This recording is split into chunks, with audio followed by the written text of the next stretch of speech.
Si tú me quisieras hacer un regalo a mí de cumpleaños o de Navidad, yo te pediría un pasaporte venezolano para poder volver a mi país y pasarme un mes recorriéndolo, callado la boca, escuchando. Porque yo necesito escuchar. Luis Chatén, venezolano, famoso locutor, presentador de televisión, comediante e inmigrante, llega a Esgoy para regalarnos un capítulo muy personal. Esgoy es presentado por Tiendas Beco, moda que inspira. La Cachitería, el mejor cachito de Madrid.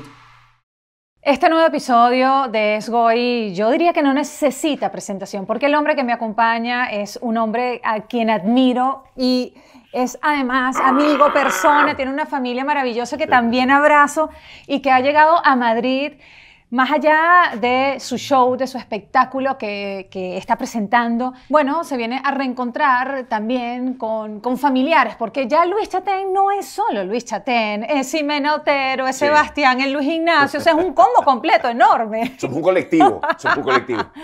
¿Cómo estás, Luis? Feliz de verte, encanta verte. Qué gusto verte nuevamente. Tantos, bueno, entrevistas que hacemos. Eso te iba a decir, no sé si te pasa que nosotros hemos conversado desde Miami profesionalmente a través de la radio, pero nos seguimos y vemos nuestro trabajo por las redes sociales. Entonces, cuando uno se acostumbra a levantarse en la mañana y tomar un café y ver a Boyceder de repente 2 veces a la semana, o 3 o 4, cuando vas pasando, haciendo el swipe a Instagram y tal, y de repente te ves en persona, es como una gana así de abrazarla. Sí, y yo, sí. ¿cómo estás?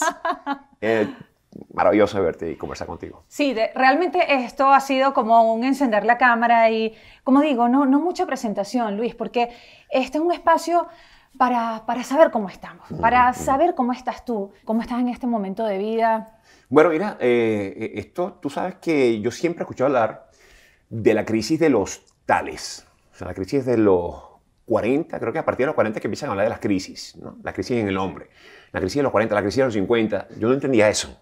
Nunca lo comprendí. A mí la palabra crisis me resultaba ajena porque yo siempre estuve tan envuelto como en una locomotora de creación y en una constante insatisfacción que no me permitía descansar. Y la insatisfacción vista por el lado positivo. O sea, la insatisfacción, ¿qué significa para mí?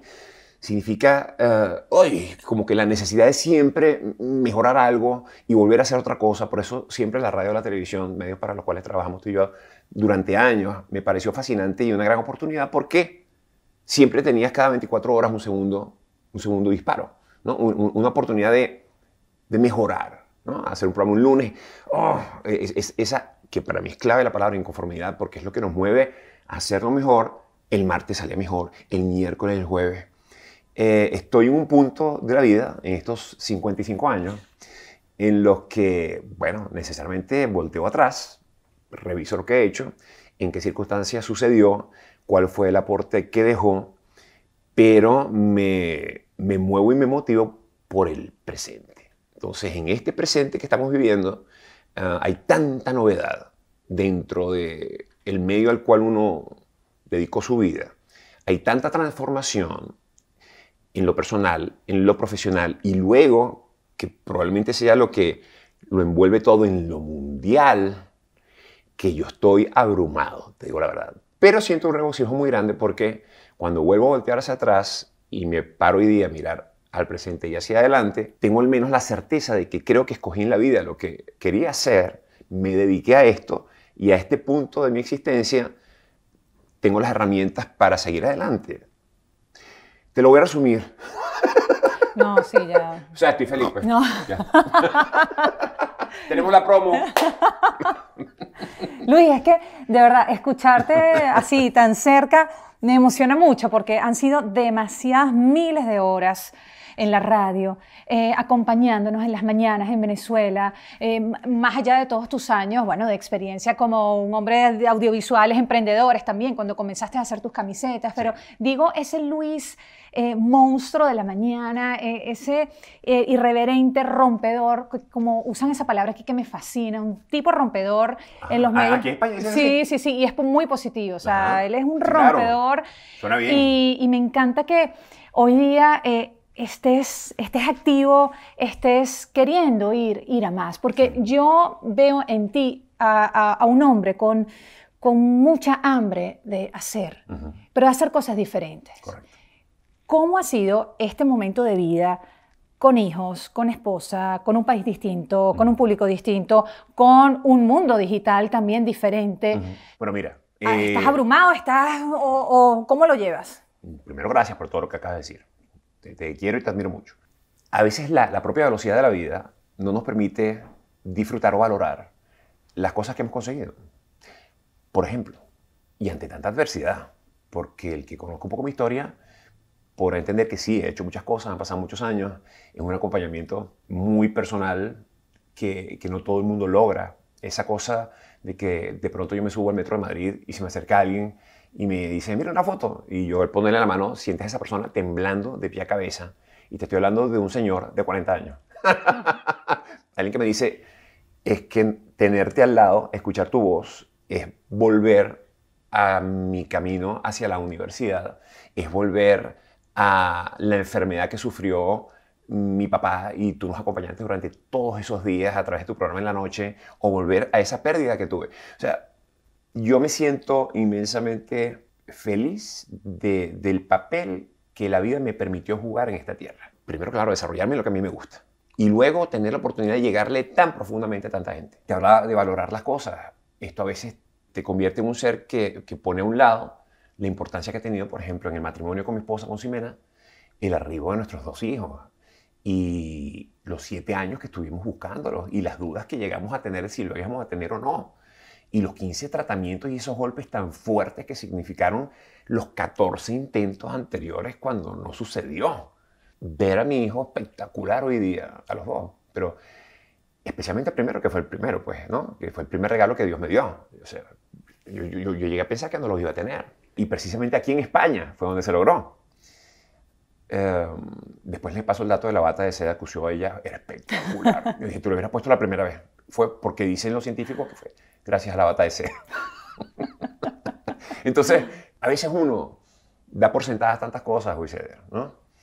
Que las frustraciones al no lograr, al no conquistar metas que uno se propone como las lograba anteriormente, oye, pueden resultar en un piano muy difícil de cargar a la espalda. Con esto te quiero decir que los tiempos son, en lo personal, de reflexión, de perseverancia, pero también de una mezcla entre nostalgia con un poco de confusión al no ver claro el panorama. Especialmente, y te lo voy a poner así de grande esa palabra, especialmente en relación a la situación de Venezuela, a la situación de los venezolanos en Venezuela y de los venezolanos fuera de nuestro país. Yo llevo en mi alma una fractura increíble en relación a ese tema.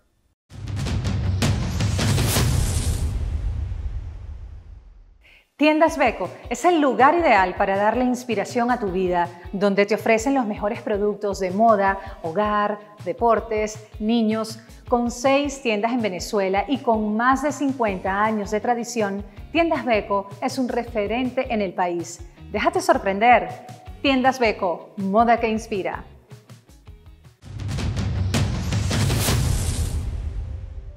Vengo llegando hace 3 días de Colombia. Visité Cúcuta.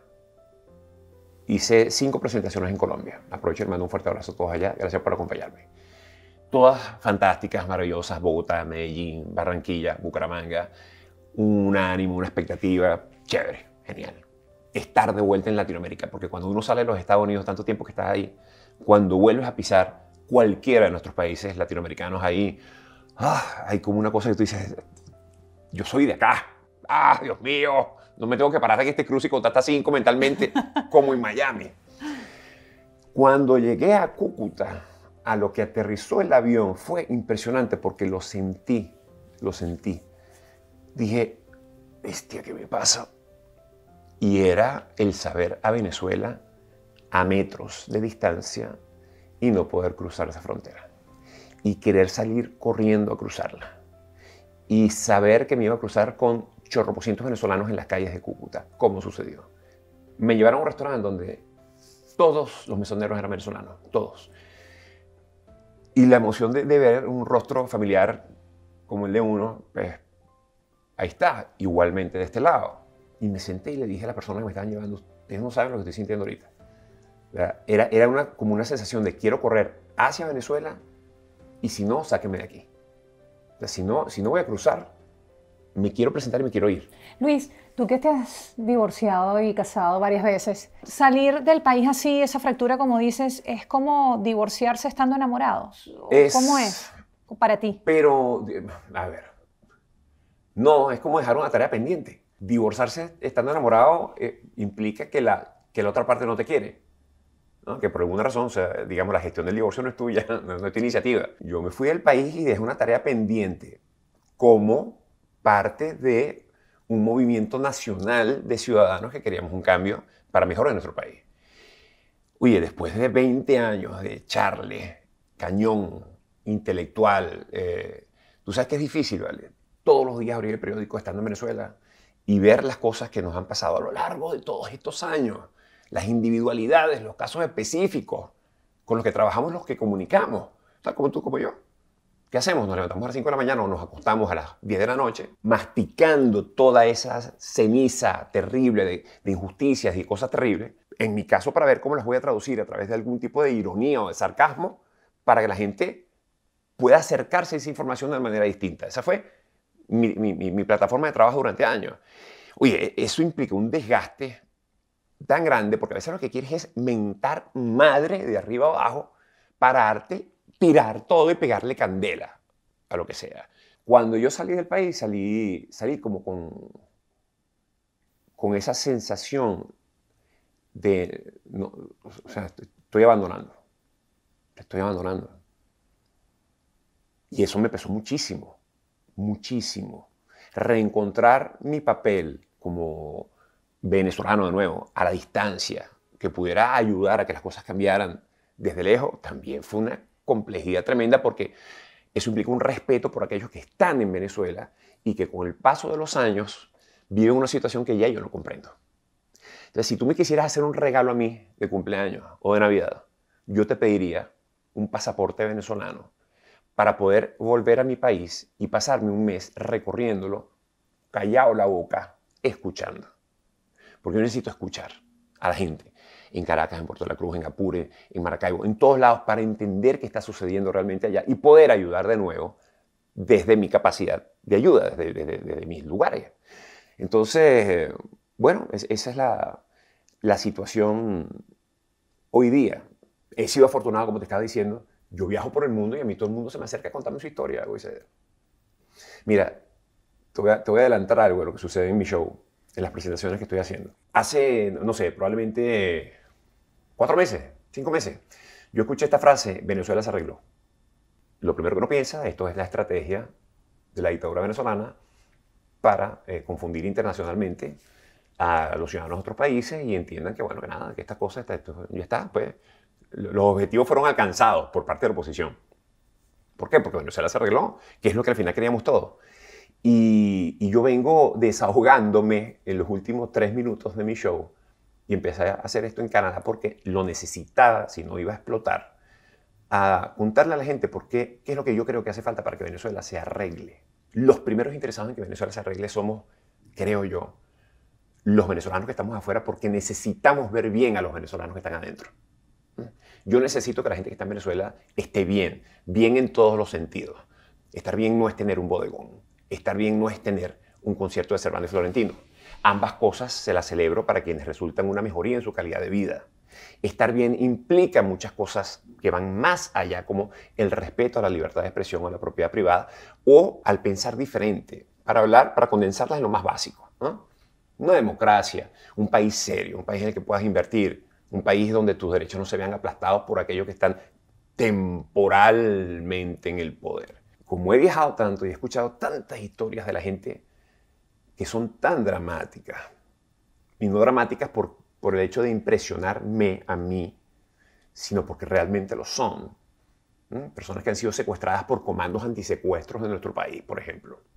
Personas que se han visto arrebatadas de los trabajos honestos que sus familias desarrollaron a lo largo de los años, fueron expropiadas, no les pagaron un centavo, se burlaron de ellas y vendieron esas piezas como chatarra. Esto es un cuento que yo he hecho por encima, por no hablar de lo que me contaron cruzando el puente Simón Bolívar en Cúcuta. Una señora súper humilde, 65 años más o menos, cargando un bebé y una maletica. Sale del puente. ¿Cómo está, señora? Ay, chatín, ¿cómo está?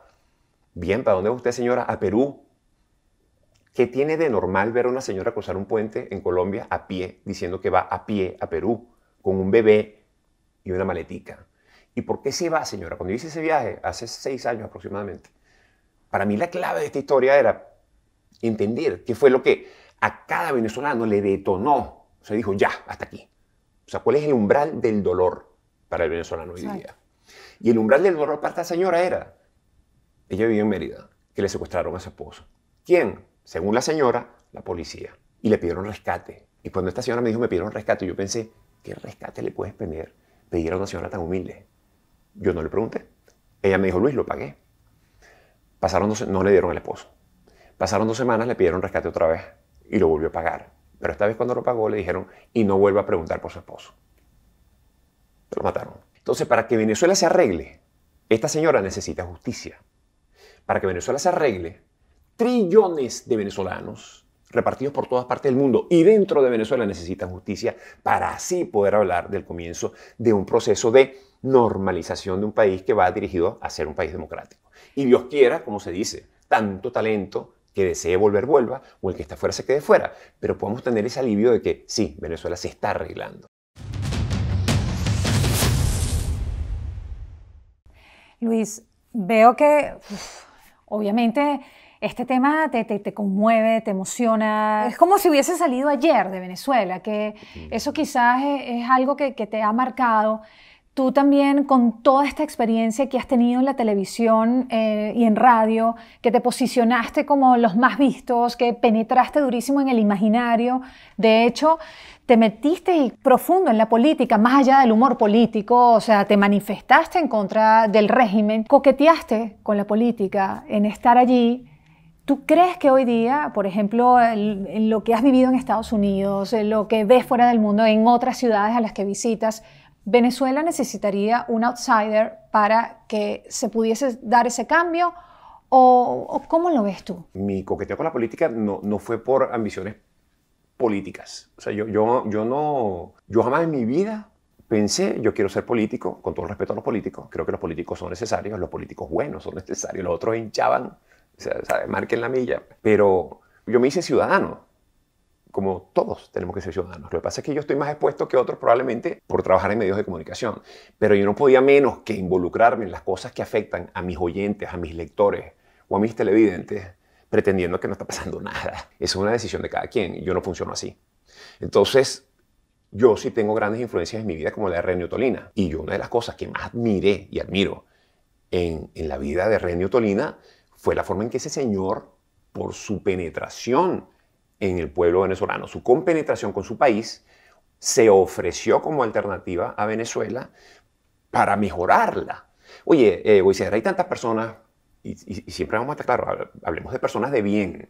Cuando alguien de bien tiene una trayectoria, una carrera que le ha resultado bien, y por eso significa, oye, tiene un éxito en lo personal, en lo económico, lo que sea, está dispuesta a poner a un lado eso para sacrificar unos 5 años de su vida y en los países donde se repiten las elecciones 10 en beneficio de los demás, para eso tiene un mérito tremendo. ¿Tú sabes qué necesita Venezuela ahora? Alguien así. Y que la gente entienda que hay que acompañar a alguien así. Ahora, hablar de elecciones, de candidaturas, de motivaciones políticas en este momento a mí me resulta tremendamente egoísta y hasta fantasioso, porque lo primero que hay que arreglar es al CNE y a las libertades que debe tener Venezuela para que resulte en un proceso en el cual gente como yo, si yo quisiera, gente como tú, si tú quisieras, gente que uno diga, mira quién se ofreció, yo quiero escuchar. O sea, hay tanta gente. Es que yo veo el fenómeno de Volodymyr Zelensky en Ucrania. Mira. Es que ha dado un salto y nos ha dejado y nos sigue dejando una gran lección, tanto en el ámbito de la comunicación política, de cómo se ha manejado. Sí. Un hombre que venía del humor, de la comedia, sí, actor, cómo irrumpió y cambió la política interna antes, obviamente, de la invasión de Rusia a Ucrania, pero ¿Cómo ha venido manejando todo? Ese manejo de cámaras, esa cercanía al público, el saber escuchar. Esa valentía. Esa valentía. No salir Además, corriendo. exactamente. Que caiga una bomba en la cuadra al lado y tú no digas, mira, vale, yo traigo. ¿Sabes? O sea, yo me imagino unos cuantos. Es más, yo recuerdo unos cuantos que se hicieron pipí encima cuando el 11 de abril en Venezuela. ¿No? Se hicieron pipí. Zelensky ha estado ahí. Entonces, ¿cuál era tu pregunta? Que cuando ves esos fenómenos, tanto de Reni, un Zelensky hoy, no dices, cónchale, a mis 55 años en un momento dado en la vida, con esa influencia que tienes. Si a mí me tocara hacer una cosa así, yo me iría primero unos cuantos años a Venezuela. Unos cuantos años a Venezuela, a recorrer Venezuela, sin hacer propaganda, a escuchar. Ahora, yo respeto muchísimo y tengo la única ventaja que uno puede tener frente a un líder social que está en un barrio a esta hora recorriéndolo de arriba abajo y que lo conoce como la palma de su mano y que desea lo mejor para el lugar donde nació y donde convive con sus familiares y amigos, es que yo tengo un rostro que reconoce un país entero. Con esto te quiero decir, hay tanta gente tan valiosa dando la lucha dentro de Venezuela hoy día que yo desearía que que alguna de estas personas fuera la que rescatara como tercera opción la solución que buscamos para el país. Ahora bien, yo nunca me voy a negar, jamás, a dar un paso y colaborar por el futuro de mi país. Yo también quiero dormir bien y tengo años que no duermo bien. A mí me persigue el tema de lo que sucede en el país y ustedes dirán, ay, comodísimo desde Miami. No, incomodísimo desde Miami, que es distinto. Bueno, porque te repito, es una labor pendiente, es una tarea pendiente. Yo quiero saber cómo vive Luis Chatén en Miami. Bueno. ¿Cómo es tu vida? ¿Ya te metiste en la ciudad? ¿Te gusta? ¿Te sientes de allí? ¿O has pensado? Yo estoy muy agradecido. O sea, primero que nada, agradecimiento con Miami, con los Estados Unidos, porque es el país que me ha abierto las puertas y me ha dado la oportunidad de salir adelante. Como dicen en inglés, it's up to you. O sea, tampoco vinimos, pues, no pretendas que también te arreglemos la vida, no. Aquí está el país, bienvenido a los Estados Unidos, eso se agradece. Bienvenida a España, ya tú verás qué hacen todos ustedes, como en tantos otros lugares del mundo donde estamos los venezolanos. Yo todavía estoy buscando la identidad. O sea, yo hice radio en Miami durante casi 2 años. Y esos 2 años lo hice como terapia para poder poner mi cabeza en algo diferente, no abandonar el tema de Venezuela, pero sí mirar otro lugar y recuperar un poco mis habilidades para pensar en torno a lo que me rodea, ¿no? A Miami. Miami es una ciudad que está repleta de tantas ciudadanías diferentes. Y estoy midiéndole el pulso de esa ciudad. Es complicado. Para un comunicador que tiene 30 años en el oficio y que sabe perfectamente que esto que tú y yo estamos hablando ahorita se publica esta noche, sale esta noche, y mañana, cuando vaya a la panadería, alguien me va a decir, mira, cuando dijiste con Guiseder o cuando Guiseder dijo, esa inmediatez, ese manejar en la autopista y voltear a los lados y saber más o menos qué está pasando con el conductor de aquí o con el conductor de allá, porque, por ejemplo, aquí en España, la mayoría son españoles y los españoles están tocados por más o menos las mismas noticias. Cuando vives en una ciudad multicultural como Miami, es difícil entender eso, es difícil agarrarle el pulso. Entonces, el beneficio de eso es que tu mente se eleva a noticias más internacionales de las cuales podemos entender, más o menos todos sabemos. Entonces, es una transformación que no deja de ser un reto, no deja de ser interesante, pero bueno, tiene sus complejidades. La Cachitería se ha convertido en el templo del sabor del mejor cachito de Madrid. Nuestros locales ofrecen una experiencia diferente, llena de detalles que nos acercan a nuestra gente y a nuestra tierra. En Madrid, La Cachitería.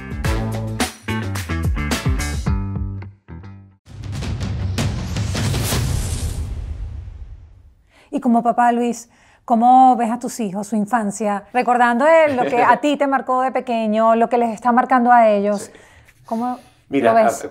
Como papá es una etapa increíble. Es increíble porque empiezo a entender la individualidad de mis hijos. A ver, Ximena, la mayor, jamás podemos olvidarla. ya está trabajando, la hija de mi esposa Ximena. Me ha tocado el papel de ser motor en la casa. Soy su esposa, la madre de sus hijos. También trabajo con él desde hace ya 14 años que estamos trabajando juntos. Yo tengo la fortuna de tener una hija que actualmente tiene 23 años. Luis no tenía hijos cuando nos casamos. Yo llegué a la vida de Ximena, de mi hija. Lo siento, Jorge.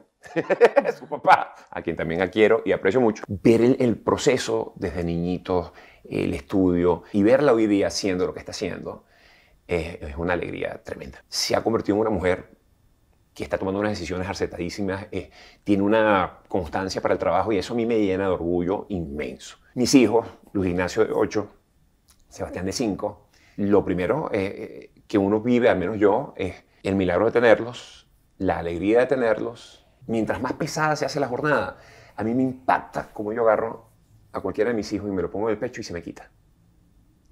O sea, cuando lo hago, me sorprende la magia que tienen mis hijos conmigo. Me lo pongo aquí y se acabó. Ya está. Ya está. Entonces temo que, oye, que tenga yo que sacarlos del colegio. Profesor, un momentico nada más, es que estoy un poquito complicado. Ven acá. Ya me quito. Ya, ok. Chao, amor. Hay primero una conexión increíble con ellos y luego verme reflejado en cosas. O sea, esa cosa que tú dices, mire lo que acaba de responder Luis Ignacio, es algo que habría respondido yo. Mira la cara que puso Sebastián. Es algo que... Hay un reencontrarse a sí mismo en los hijos que es mágico. Ahora, hoy día, el empezar a entender que son individuos independientes, que en la educación que su mamá, su familia, le demos a ellos, están las herramientas para que ellos solos decidan de qué se va a tratar la vida de ellos en adelante, es fascinante, es increíble. El efecto que puede tener lo que su papá o su mamá hizo en ellos en un futuro, cuando les hablen de uno. Mira, yo grabé hace 2 años, grabé un masterclass, y yo cuando lo grabé pensaba que lo estaba haciendo, bueno, para que cualquiera que estuviera interesado en cómo fue mi ruta de trabajo, la viera contada por mí mismo. Cuando apenas yo terminé esos 2 episodios, me di cuenta de que lo que había hecho era contarle a mis hijos y a mis nietos qué fue lo que hizo su papá, cómo lo hizo. Cuando ya yo no esté aquí, ellos siempre van a poder ir a YouTube y me van a escuchar contarles cómo fue que yo lo hice. Entonces, la paternidad me ha tocado de esa manera. Y como dijiste al inicio, lo que les costó a ustedes dos, a Ximena y a ti, tenerlos, ¿no? Porque esa es una realidad de muchísimos padres hasta que no llegas ahí, no te das cuenta que eso es un mundo que desconoces hasta que dices, oye, no podemos quedar embarazados. Yo nunca tuve presión de tener hijos, en realidad, pero sí había un problema que había que confrontar y que buscar de qué manera pues lo podía solucionar. Cuando tú tienes una novia, como en mi caso, una novia, bueno, conoces a tu novia y dices, me quiero casar con ella, en función a los rasgos que tiene, esta es la mujer. Cuando te casas con ella, descubres otra persona con otras habilidades y dices, esta es la mujer. Pero las dificultades que hemos atravesado, Ximena y yo, por ejemplo, en concebir a nuestro primer hijo, me permitieron a mí descubrir a la mujer que yo tengo al lado. Ximena movió cielo y tierra para investigar, entender y lograr que tuviéramos unos niños como los que tenemos hoy día. Yo soy de esas personas que dices, lo voy a lograr y busco la vuelta y estudio cuáles son los caminos que hay que tomar para hacerlo. Nos costó 14 tratamientos y más de 7 años de búsqueda. Yo no tengo forma de explicarles a ustedes lo que es ella. Y el dolor que nos produjo cada pérdida. Pérdida no que perdiéramos que ella quedara embarazada o no. Cada vez en esos 14 tratamientos que no funcionó. A mí me golpeaba espantosamente, pero me golpeaba 3 veces más al verla a ella. Porque ella sí estaba metida en todo. En todo. Y las mujeres sufren el tema de la transformación de su cuerpo, sí, el paso por las hormonas. O sea, usted hace un esfuerzo, ¿sabes? De unas dimensiones que nosotros los hombres probablemente no comprendemos, pero podemos apreciar. Luego, con el nacimiento de Sebastián, que pasó por este tema desde que nació el síndrome de West, que fue una enfermedad en la que temíamos que él pudiera quedar afectado en formas que no lográbamos imaginar. Otra vez apareció Ximena, se metió de cabeza, investigó, o sea, se convirtió en un especialista en el tema, lo compartió con el mundo a través de las redes. Nos llegaron mensajes de todas partes del mundo pidiendo información y ella la dio. Por el tema de la enfermedad de mi hijo, de alguna u otra manera fue la primera vez que estuve como más públicamente expuesta. Y lo hice también de una manera orgánica para ayudar a los demás. Y no sabes la cantidad de gente que me ha escrito y que de alguna u otra manera he podido canalizar porque la enfermedad de lo que tuvo mi hijo no es una enfermedad ni fácil de tratar, ni fácil de buscar médicos, ni fácil de buscar tratamiento. O sea, es una enfermedad complicada, pero sí las he podido ayudar por lo menos en el proceso de qué esperar, ¿no? A cualquiera que me esté viendo y tenga una pareja, una novia, un novio, un esposo, ese tipo de cosas, siéntase uno afortunado, porque es parte del plan de Dios. Dios le puso a uno a alguien así en el camino para valorarlo y para evolucionar junto a esa persona. Creo que es importante. Y además que es tu compañera profesional, Luis. Sí. Se acompañan, se viven, se comunican y me parece lindo que hayan tomado la decisión de compartirlo. Él me impulsó también a que yo me abriera un poquito el abanico. Me dijo, tú tienes la capacidad no nada más para producirme a mí, sino producir a otras personas. Entonces, él también fue como ese impulso y ese motor para que yo también produjera comediantes como Albert Varela, le produzco a Nanutra, produzco muchos shows en los Estados Unidos y he hecho como mi propio circuito de comedia con ciudades y todo, y he conocido gente fantástica y poco a poco me he ido metiendo también algo muy importante en los venues americanos, porque a veces cuando te ven de alguna u otra manera hispanos o latinos, son medio recelosos y dicen, bueno, ¿qué me vas a traer? Pero después cuando te conocen, no sabes las oportunidades que me han abierto a mí y han abierto también a las personas que actualmente están trabajando. Ella también ha hecho de sus redes su propia independencia como esposa, como mujer. O sea, no es que es la mujer de Chatén, no, es Ximena o Chatén, el marido. Sí, no, total. Sí. ¿Cómo llevas esto? ¿Cómo llevas el mundo de las redes? ¿Cómo se lleva eso en casa? ¿Cuántos cargadores de teléfono hay? La pregunta correcta es, ¿cuántos transformadores trajiste para los enchufes acá del sistema europeo? Exacto. Y la respuesta es 1. Creo que no caí en cuenta que hacía falta como 10. Exacto. Aquí le dicen así, vamos al chino, que es el lugar donde venden todo y te compras ahí todo. Mira, ¿cómo lo llevo? Lo llevo bien. Bien. Alguien que se hace hoy día tiene la ventaja de no haberse hecho en el sistema anterior. Y créanme que el salto del sistema anterior, que era donde la comunicación no era bidireccional, sino todo era desde la televisión o la radio hacia allá, era inmensamente distinto. O sea, hay un salto diferencial tan grande entre cómo se manejaba antes a cómo se maneja ahora. Hay que disfrutarlo mucho. O sea, cuesta. A algunos les puede costar más, a otros les puede costar menos. Comunicar constantemente, construir, lograr eso que llama el engagement, responder constantemente. Entonces, toda esta cosa de, ya estoy en Madrid, ya llegué, ¿cómo están? Mira, ¿qué tal Sebastián? Esa cosa que, por ejemplo, mi esposa maneja tan naturalmente. Es muy crack. Sí, es muy crack. Exacto. Eso que ella maneja. Sí. Y además que sabe pescar la oportunidad, porque está pendiente de ella y la entiende, a mí me resulta como un poco más trabajosa, porque antes yo no hacía eso. La bongo cha cha cha parlami del Sudamérica. Es la transformación y es entonces ahora decir cómo yo participo de eso, disfrutándolo, porque tiene que haber goce. Cuando no hay goce, entonces estamos yendo a contracorriente. Pues. Esto hay que vivirlo.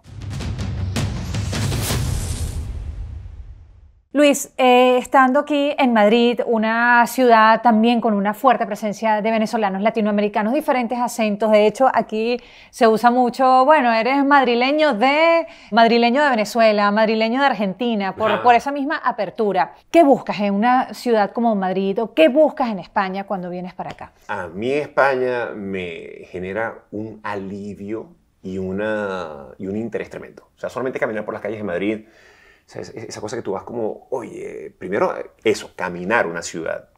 Es distinto caminar Nueva York, que es fascinante porque tiene una energía, es una metrópolis de grandes rascacielos, donde también hay gente de todas partes del mundo y eso se siente. O sea, tú entras al metro de Nueva York y está un tipo de Pakistán, y está una argentina, y hay un ruso, y hay un americano, y hay un... Eso es increíble. y nadie le presta atención a nadie, y hay una resequedad que es histórica en esa ciudad y tal. Madrid también tiene esa cosa multicultural, pero yo la siento como muy bien arropada por su cosa española, por su característica madrileña, por su historia, por su tema del deporte, por su tema cultural, por la cocina. Y caminar las calles de Madrid es delicioso. Encontrarse con tantos venezolanos en el camino. Hay una pregunta que yo le suelo escuchar mucho a personas. ¿Cuándo fue la primera vez que te sentiste famoso, por ejemplo? Posiblemente una de las veces que más orgulloso me sentí del resultado de mi trabajo fue aquí en la Gran Vía. Porque en mi país, bueno, tuve la suerte de que me fuera muy bien y donde quiera que fuera, me reconocían al lugar que fuera en Venezuela. Y cuando uno viajaba a España o donde fuera y no sentías esa mirada encima que en muchas ocasiones es hasta creada por la psicosis que uno tiene, nadie te está mirando, viejo. Uno está en un restaurante así porque, ay, viejo, que relájate. Pero más bien hay un tema de ego como que estás esperando ahí que te pregunten y al final pero no saben quién eres tú. Exacto. Exacto. Pero es como cuando de repente Sí, siempre sí. te dan una cachetada, y llega un momento que tú empiezas a hacer así como, y nadie te la está dando. Bueno, total que la primera vez que yo caminé por la Gran Vía y literal, prácticamente en cada cuadra alguien me saludó. Yo dije, viejo, lo estoy logrando, mírame esto. Claro, todos venezolanos, ¿no? Maravilloso. Pero yo tengo ese primer recuerdo así como de un éxito internacional caminando por aquí por la Gran Vía. Aquí tengo familia en España, entonces también encontrarme con la familia después de tantos años es gratificante. Y de nuevo, encontrarme a venezolanos en todos lados y conversar con ellos y escuchar sus historias. Y las historias bonitas también es fantástico. Es que además tienes una familia tan maravillosa que yo he podido tener la dicha aquí de periodista de documentar el éxito que está teniendo tu cuñada y tu cuñado con una arepera, Sí. sabes, que trabajan, bueno, dándole. echándole pichón como miles. Son una inspiración. Y exactamente, son una inspiración que arrancaron con un negocio después de otro, ¿sabes? Y es pa'lante. que tú dices, Con dos niñas maravillosas y exactamente. rácata, no duermen, se levantan, van, le dan y la gente va y prueba sus arepas y los venezolanos los apoyan, Sí. que es algo muy bonito, es conmovedor, pero es motivador. O sea, cuando tú dices, porque todos estamos hechos de carne y hueso, pasamos por algún momento de depresión, nos cansamos pues, y yo volteo y veo a mis cuñados aquí, ponerle tanto, digo, no, chico, enderézate, respira profundo y para adelante. y tú has tenido momentos de picada, dices, lo mando todo al Yo, Simón mira, Cipote. yo no conocía la depresión. Yo no conocía la depresión. Yo había escuchado la depresión por gente que yo vi deprimida, o sea, y lo entiendo como un tema clínico delicado. Sí. Y yo dije, no, vale, o sea, por mi propia velocidad, a lo mejor yo en otros momentos viví depresión, pero por separación de pareja. Enrique Lazo, prócer de la patria, luchó en la batalla que liberó a Venezuela del yugo español hace muchos años. Todavía está vivo. Enrique, siempre echando broma, decía que yo era un tipo que vivía en Guayabao, porque me dejó la otra, porque me separé. Y es verdad, a mí las separaciones de pareja me pegan muy fuerte. Eso era para mí que es otro tipo de depresión, la sentimental. Pero mi ritmo nunca me permitió deprimirme, porque no, cada 24 horas era tac, tac, tac, tac, tac, tac, tac, tac, tac. Ahora, estando en los Estados Unidos, en la distancia de mi país, en las dificultades que uno encuentra para reconectar con los resultados que tenía, digamos, en su trabajo anteriormente. Porque ustedes en radio tenían no sé cuántos clientes, todo, o sea, era chiclin, chiclin, chiclin. Vamos a, o sea, Claro. también hay un tema económico. Por supuesto. Un cambio, claro. todo, empezar un nuevo país. Pero especialmente para mí eso, que la efectividad de la comunicación y el porqué de la comunicación. Es más fácil emigrar siendo nadie que emigrar siendo alguien. O sea, eso también para él ha sido como muy duro porque es más difícil como arrancar de cero y reconocer que tienes que arrancar de cero y que tienes que dejar muchas cosas atrás. Lo que he intentado siempre es ayudarlo, apoyarlo, ofrecerles nuevas vías y bueno, estamos en ese proceso. Yo tuve tan claro durante mis 30 años de carrera qué quería hacer y cómo hacerlo, lo fui aprendiendo y lo hice. Que de pronto esa movida mata, ¿sabes? Cuando tú llegas y tocas la campana, dices, wow, ahora tengo yo que reentenderme en esta novedad. Eso me metió abajo. Sin permitirme demostrarlo, porque de nuevo, tienes que sobreponerte personalmente a esa dificultad con todo lo que tengas a la mano para no perder la creatividad, la oportunidad. No perder la dirección del barco, wow, es duro y conlleva un tema de superación y de seguir adelante, muy en lo personal, muy duro. ¿Cómo saliste? Estoy en eso. Ah, mira. Estoy en eso, o sea, estoy en eso. ¿Cómo salí? Con mi esposa, con mis hijos, con la gente que me quiere. Uno a veces es muy injusto con las personas que te quieren porque operas desde la amargura de los que no. Yo presenté a Juanes, hice una gira con Juanes por Venezuela hace años, por 8 ciudades. O sea, yo me sabía el concierto de Juanes para arriba y para abajo. Yo le decía a él, chamo, tú no puedes cantar las canciones en un orden diferente. O sea, por lo menos, ¿sabes? O sea, vamos a empezar con la camisa negra esta vez. El Poliedro de Caracas estaba hasta el techo, hasta el techo. Cuando yo subí a ese escenario a presentar a Juanes, humildemente, les comparto, el Poliedro se cayó abajo en aplausos conmigo. Abajo. Y yo estaba en otra dimensión. Yo escuchaba la cosa como si me estuvieran tapando los oídos. Y en medio de ese gentío, logré ver a una persona. Había una persona en la olla del Poliedro haciendo así. ¿Tú puedes creer que entre 11,000 personas yo me enfoqué en ese? Es una cosa de locos, como una persona te puede robar el disfrute o el agradecimiento o la conexión con todos los demás. Entonces, es una realidad hoy día. Es más, conectar con esas personas que están ahí porque te quieren y te recuerdan y te celebran, que conectar con los que no fueron por las razones que fueran. Hay que poner el cerebro en su lugar.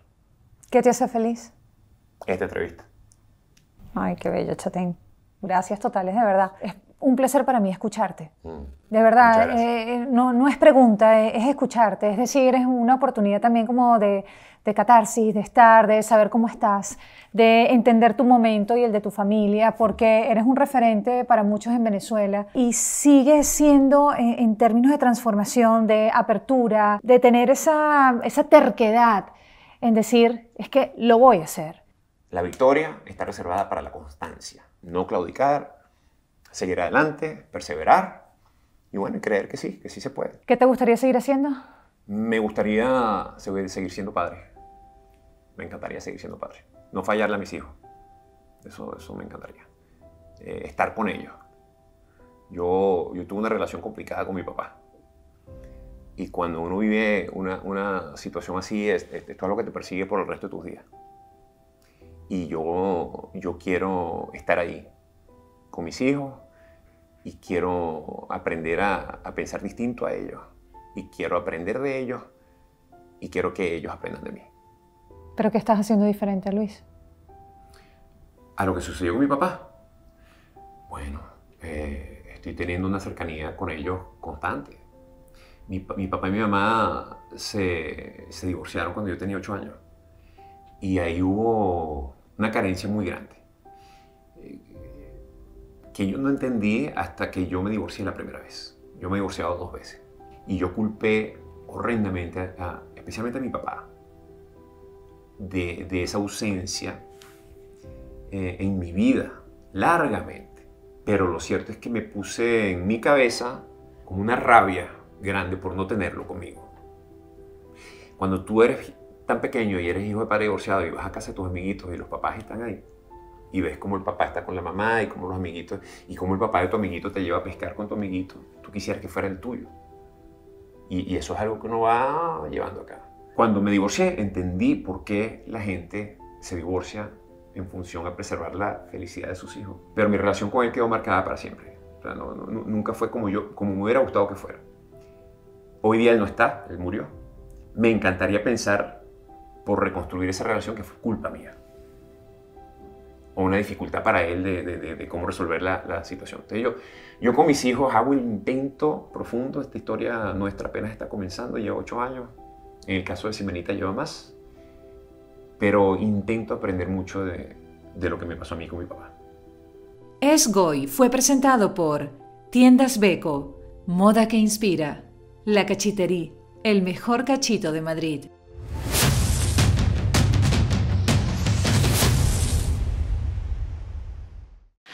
Gracias por ver este episodio de Es Goy. Si te gustó, dale like, comenta, comparte. Te invito a suscribirte a mi canal para más historias.